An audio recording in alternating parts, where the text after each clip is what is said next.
in the English department, so I teach medieval lit.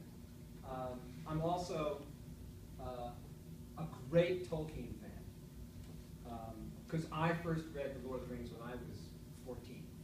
And then I've made it a point to try to reread it about every decade and a half, and I still love it. I watched my kids grow up with Harry Potter, and read it. Very interestingly, the first Harry Potter book when it came out, I have a very, very good friend who I met in graduate school now. He's about to retire. He's the director of the trade bookstore at the University of Virginia. And he called one day and said, "You've got to read this book." So here's a guy who was, at the time, in his 40s, something, no children. He read it and said, "You've got to read this book." And so we got it for the kids. And so I have read all the Harry Potter books. Though, personally, I have to say, after, my favorite is Prisoner of Azkaban, first one, favorite. And I really think after about number 4, she really needed an editor, or maybe needed to listen to her editor. I suspect, all you have to do is line the books up, right, on the shelf, and go, okay, at this point, she's gotten so popular, she can do whatever she wants. And if she wants to write a 600-page book, she can do it. And I didn't enjoy those quite as much. I thought they went zipping along as well as they wanted. But in any case, just a few things on my reflections on reading Harry Potter, and you all know the books far better than I do, because I've read them all, but it's been a long time. My kids who grew up with them are now in their late 20s, so it's kind of since I've read the books. But one of the things that I find interesting about them is, and these are not all my own ideas, I actually do a little bit of research, so I've found some interesting writing around them. But they are fantasy, but they're not fantasy. I mean, they are so many things. There are so many literary traditions that feed into Harry Potter. The schoolboy tradition, in the middle of the 19th century, is an early English novel called Tom Brown's School Days, which some of you may be familiar with, all about a boy who goes off to rugby school and gets bullied and harassed. So there's that genre. There's the whole genre of the Bildungsroman, the growing up novel, which is clearly Harry Potter. There's the influence of Tolkien and fantasy. There are romance elements. And it struck me when I was thinking about it, kind of rereading. I'm going to read a short passage from the first one.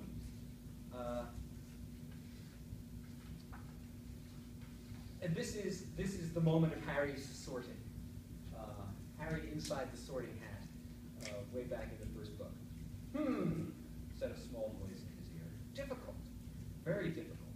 Plenty of courage, I see. Not a bad mind, either. There's talent, oh my goodness, yes. And a nice thirst to prove yourself. Now that's interesting. So where shall I put you? Harry gripped the edges of the stool and thought, not Slytherin, not Slytherin. Not Slytherin, eh? Said the small voice. Are you sure? You could be great. You know it's all here in your head.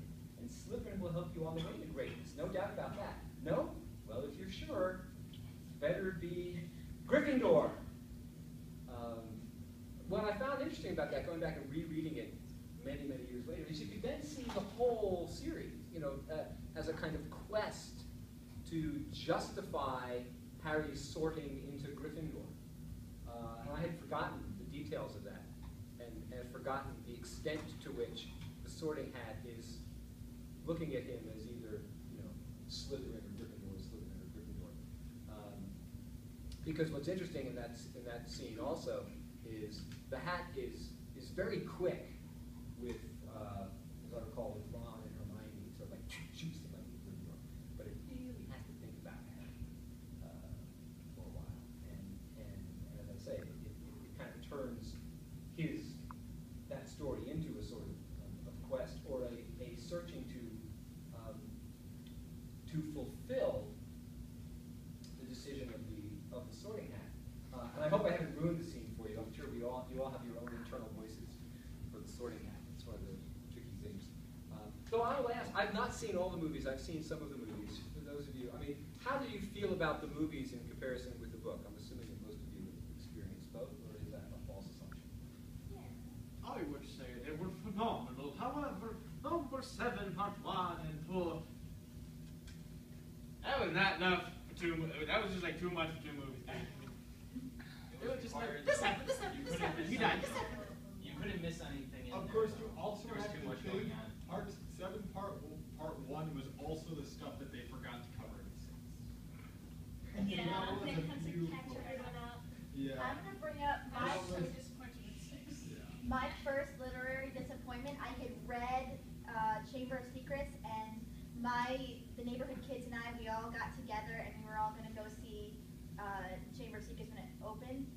my favorite scene got cut from it. So when there's adaptions, it was the Death Day party for Nearly Headless Nick. We were talking about that earlier.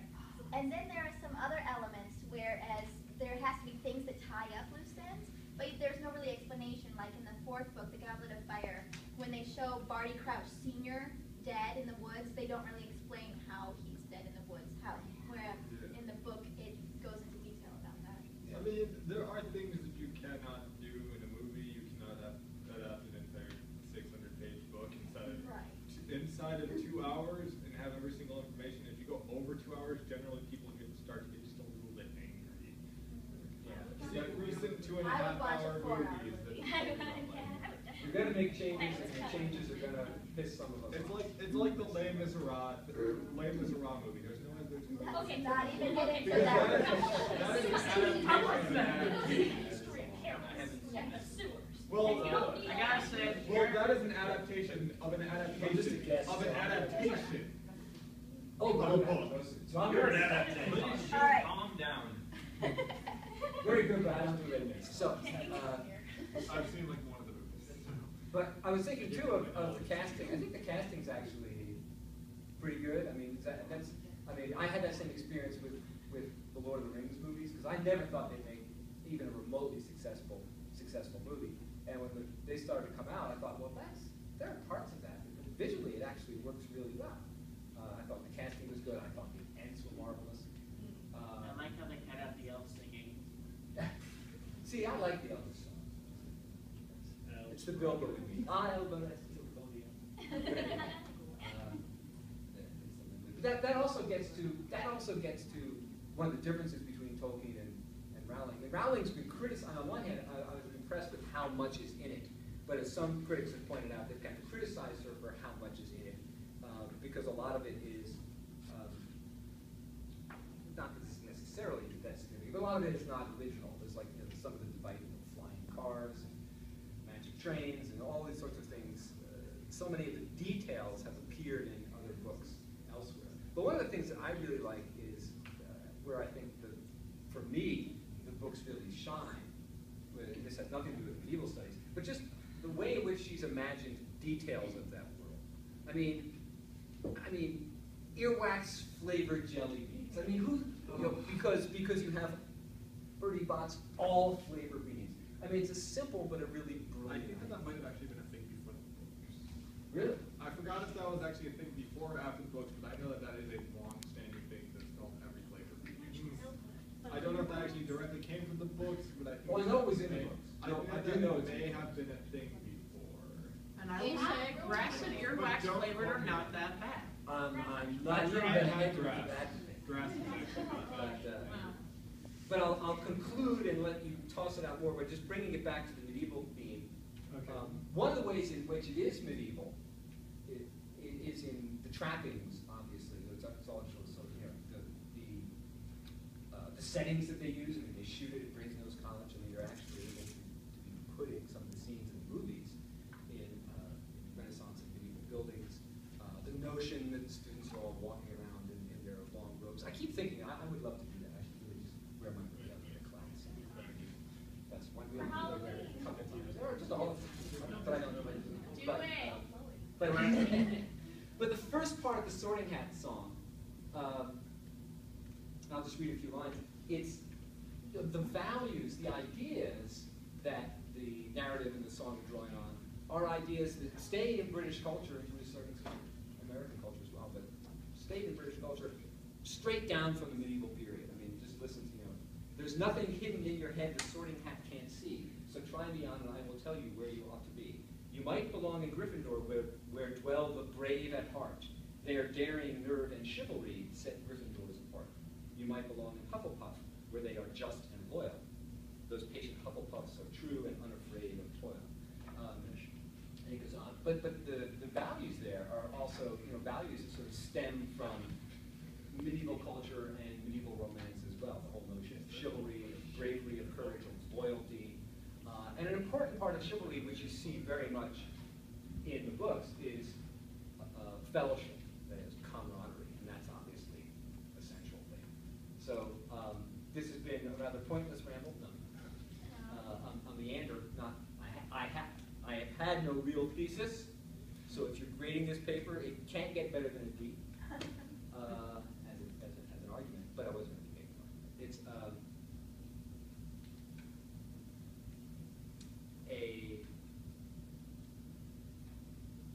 wonderful read. I mean, I'll say that and we'll come back to that. I mean, her imagination, her ability to